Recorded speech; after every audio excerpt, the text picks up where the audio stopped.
Alright guys, so I just took my BMW across the 20,000 mile mark, and I wanted to go over some of the hardware I have on it and give you the 20,000 mile review, because everything I've had on here has been on there for the entire time. So kind of a front to back review of all the equipment I put on there. Some of these videos helped me when other people did them, as far as kind of how it looks on the bike, how it fits, and how it's worked for them. And I have some good stuff and I got some bad stuff on it. But anyway, so here she is. This is a 2013 BMW F800GS with the factory full height. It's not lowered or anything like that.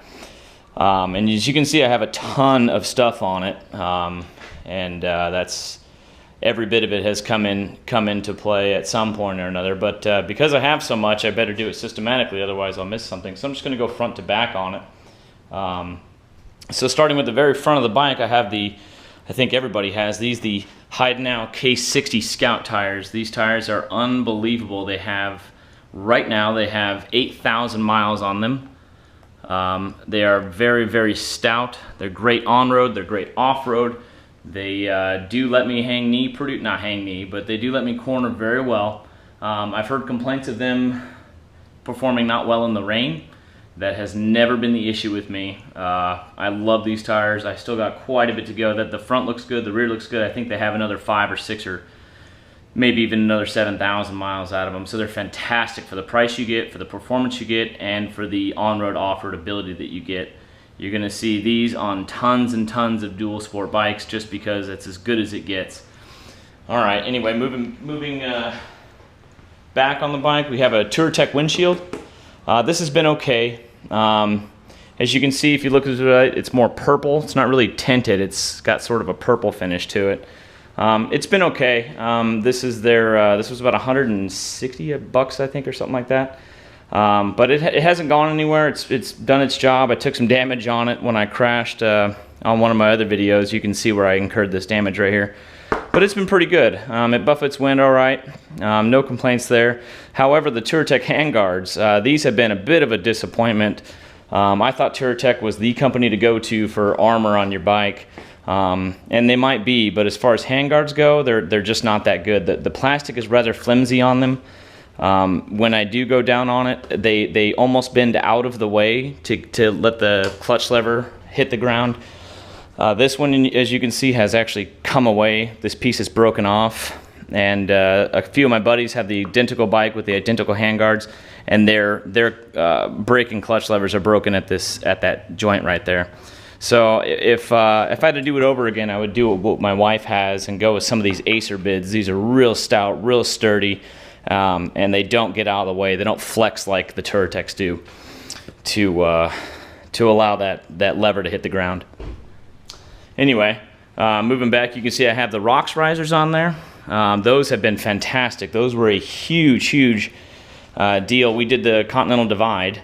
You can see the map right there that we had painted. So this summer we went from Mexico to Canada, and obviously the majority of it's off-road, and these ROX risers really did a great job at letting me control the bike better, more comfortable standing up, didn't have to arch, lean over, reach for the handlebars. They're fantastic. 80 bucks. You really don't notice them anymore when you're sitting. You just put a few miles on there, because your hands do move up when you're sitting, and after a few miles you won't notice that. It'll become muscle memory. But these ROX risers have been fantastic. I'd recommend them. They're great. Moving further back, I have a pair of ram mounts, one with the ram mount X grip. This has been one of the most fantastic things I've put on my bike. It never has ever let my cell phone go. It's just a fantastic feature right there. And it's great. Easy on, easy off. Ram mounts are great. And then the one next to it is a specific GPS for the eTrex 20. And this worked out fantastic as well. So ram mount anything is just fantastic for your bike. I put a Throttle Meister on the other side. You can see I have the OEM one back on there, but I put a Throttle Meister on there for a cruise control on the throttle side, and I didn't use it as much as I thought I was going to. I thought I was going to be having that thing on for hundreds of miles at a time. Well, it's okay for short periods of time, but you'll always encounter a slight incline or decline, and you'll be screaming faster than what you wanted to going downhill and chugging uphill. So wouldn't really recommend a cruise control or a throttle lock for these, just because it's really not awfully practical. So, but I got it off Craigslist for like 40 bucks, so what the hell. The best piece of gear I've ever put on my bike are these Wild at Heart crash bars. These are the new model of the Wild at Heart, the old the 08 to 12 F800GSs. They made them where they're more forward oriented. They don't have this spade shape. But anyway, these are some of the, other than Touratech, these are the tallest crash bars you can get.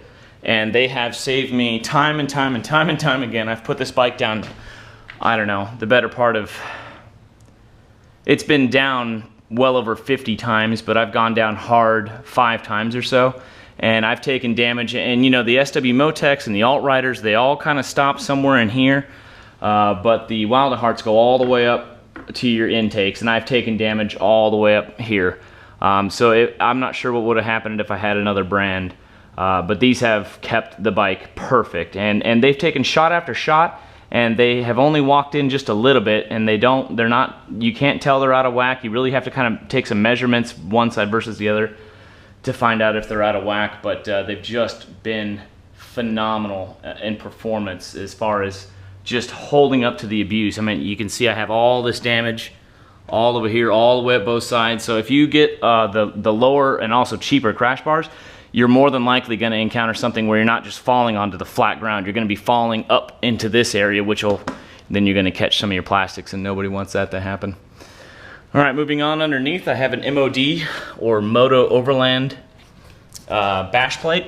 I went with this one because it was relatively cheap, and not all bash plates cover the catalytic converter. And if you dent that guy, that's bad news. You'll throw some stuff off. I'm not sure what exactly happens, but not good. So I went with this one because it was really thick, a big thick plate, and it covered the catalytic converter. And that was that's been one of those things you set it and forget it kind of a thing. It's pretty gratifying feeling a big knock underneath and knowing you just ran into that plate and shrugged it right off. So that's been fantastic. Moving further back, the Wolfman.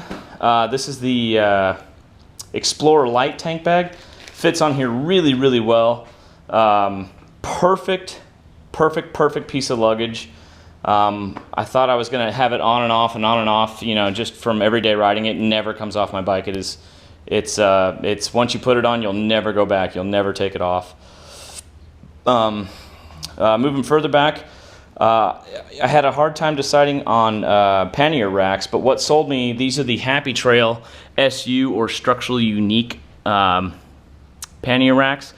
What sold me on these is because when you look at the Touratech, it's a rounded off bar all the way around, so you really need to get some good engineering to figure out how you're going to put other types of panniers on there. Well, these ones came with this flat flange here across the top and pre-tapped holes. I glued these washers on so it would hold my pannier flush on the crash bar. But these came with these pre-tapped holes and these 3 holes right here that you can take advantage of. And in my case, panniers are really expensive. Well, I mean, in anybody's case, panniers are expensive, but you can't find panniers for less than 800 bucks. So as a freebie for the video, I assembled my own panniers, and this is nothing but sheet metal cut into 2 equal pieces here, 2 equal pieces here, and then tack welded on the inside together with some angle iron on the outside, and it's all riveted together. Piano hinge on the top right here, piano hinge riveted in, and some bike water bottle holders that hold my MSRs in there so tightly that you can pick the pannier up by that. So this is what I chose to do, is make these. These are about $20 a box, and they stood up to every bit of abuse that they possibly could have. They were down with the bike when I incurred some of this damage up there. And they didn't go anywhere, so feel free. It's only, you know, the 2 boxes cost me 40 bucks. Give it a shot, see how you feel about, you know, I used a Harbor Freight 110 plug-in-the-wall welder, just tacked it up on the inside, and I got a set of panniers. You notice these are awfully small, but they did the job for me. But you can make them any dimensions you want, which is kind of nice, other than paying $800 for an odd set or something like that, or Touratech or any of those guys. Save yourself the money and build your own panniers.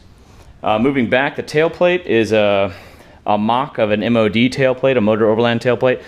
This is again the same sheet metal I used for the panniers, and all I did was trace a design over it, cut it out with a jigsaw and mount it to the bike. And that's worked just as well. This was about $5 for this plate. With that, I installed a Rotopax that sits right there when I actually have it on. And the Rotopax has been fantastic when you need it. It's out of the way when you don't, generally. Sits, now you get the idea. Sits like that, and it's just a lovely extra bit of range you can carry around with you. You can also stack them up, you know, you put one on top of the other and bring the one for water or tools or whatever. Just been fantastic. So I'd recommend the Rotopax system on any type of adventure bike. Quick on, quick off, and when it's on there, it's on there. You can see my Heidi Now rear tire has an awful lot of life left, and again, this is on 8,000 miles. So these are really a testament to how good these tires are. They still have plenty. The wear indicators are that line right there, and you can see the depth. I still got a good 1/4 inch of tread. So that's just fantastic life out of these things, and I ride it every day to work, through the rain, through the cold, through the heat, through the snow, everything. Coming around this side, I have a Two Brothers Racing exhaust. That was a little pricey, up around 400 or so, but it has, for me, I like to be able to hear my bike, hear what it's doing. Gives me a better feel for it too, and it's also super obnoxious, which I'm one of those guys, and that's okay. But this has just been awesome for me. My buddy that I ride with, he has the insert, and it quiets it down just enough. And I think if you buy the pipe with the insert, you'll either find that you like it with or without it, but it's a good pipe to go with. Really big weight savings difference, and that's been really nice. Some of the other equipment I've been carrying is I have the Wolfman, the largest Wolfman dry roll bag that I put here that carried all my camp in it and stuff like that, which I strapped to the bike using these rock straps. These things are fantastic, ROK, and it's elastic on one side and webbing on the other with a buckle in between. So you buckle it, zip it all the way down, and you're good to go. So generally, that's a good overview of everything I have on my bike. You can see some GoPro mounts. I probably missed something here or there.